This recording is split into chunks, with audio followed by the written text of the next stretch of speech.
3 months ago, US President Joe Biden landed in Vietnam, declaring that there are enormous opportunities there. 3 days ago, Chinese President Xi Jinping landed up there for the first time in 6 years, saying that they would continue to deepen relations.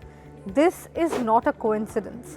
This is because the leaders of both these major global powers know one thing, that Vietnam is the next global magnet on the map.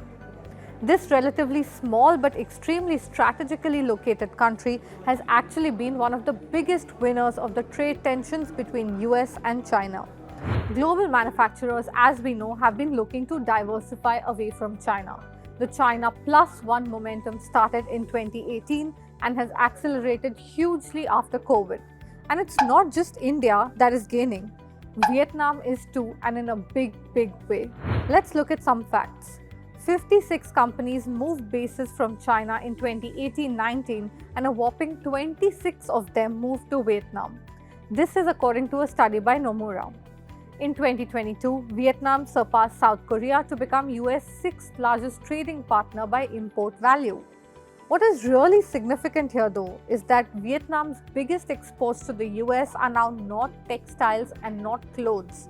They are high-tech products. Right now, Vietnam is the 7th largest exporter of high-tech goods, but their growth in this sector has no rival. According to estimates, they may become the 4th largest behind just China, Taiwan and Germany. It was Asia's top performing economy in 2020, the year that the pandemic hit. Vietnam was one of the very few countries where their growth didn't decline even for a single quarter. Last year as well, Vietnam saw an 8% growth rate, the highest in Asia. Foreign investors like this kind of stability and this kind of resilience. Vietnam is winning over leading investors. They're getting a lot of foreign direct investments. They're securing big deals and attracting big global companies like Apple, Samsung, Intel and NVIDIA. In fact, several Chinese origin companies are also moving base to Vietnam so that they avoid the US-China trade tensions. Countries and companies moving their supply chains to Vietnam is actually what friendshoring is all about. It's basically when you move your supply chains to allies to ensure that your business is shielded from political tensions. So Vietnam is in a sweet spot that way.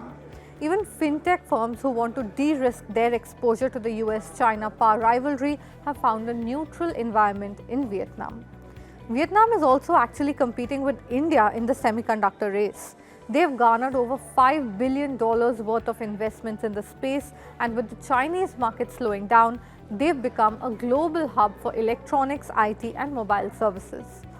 Of course, Vietnam's bid to becoming the next Asian tiger. This is basically a term that's used for 4 developed East Asian economies, that is Hong Kong, Singapore, South Korea and Taiwan.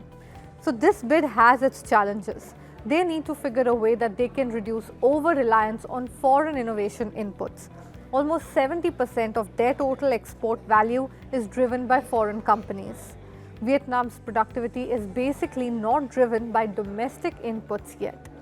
However, Vietnam is now getting a lot of FDI inflows from fintechs, and this is giving them some time to reduce this issue of dependency on foreign inputs. But it's not just about the economy alone. Even geopolitically, Vietnam is quite well placed. It's strategically located and well connected. It sits at the crossroads of the international trade with a long coastline along the South China Sea. It has good infrastructure, and businesses that are operating from there, they can access over 50 markets across the world. So clearly, it's in the interest of powers like the US to want to cash in on this. In fact, during Biden's visit, Vietnam-US relations were upgraded to a comprehensive strategic partnership. Until now, Vietnam only reserved this status for 4 countries: China, Russia, India and South Korea. They didn't grant US this distinction until now only out of the fear of offending China. But now the situation seems to have changed. Now, Xi Jinping of course doesn't want Vietnam to get any closer to the US. Apart from business and economic considerations, the US welcomes any displays of resistance against China. Vietnam is one of the few Southeast Asian countries which has publicly pushed back against China, asserting themselves in the South China Sea. China and Vietnam have had a love-hate relationship. Even US ties with Vietnam started off very slowly. But now clearly both these superpowers seem to be competing to prove who is closer to this tiny nation. Hope you enjoyed this video. For more such content, keep watching Money Control.